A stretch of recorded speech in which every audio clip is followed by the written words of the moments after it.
And in your experience, what is your insight about, what keeps these people going? What is in their mind that helps them, what drives that persistence, keep them doing this day in and day out?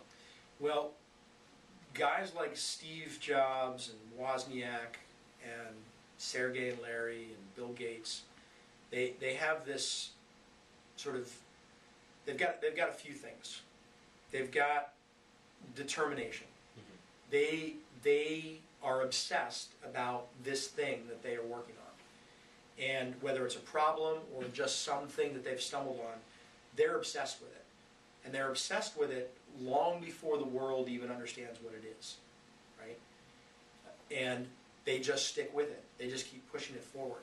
And the other thing they have is something, what I typically refer to as a violent optimism, right?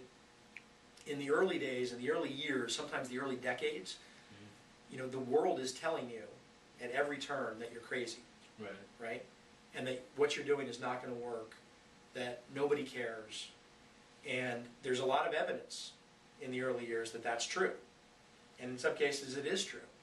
And as an entrepreneur, these guys get up every morning, look themselves in the mirror, and despite all the evidence to the contrary, say, this is the way the world should be. And they just keep running after it. So that's where the persistence really comes in. They just have a gene, right? And it's really less a gene and more a muscle. It's a muscle that you can build up.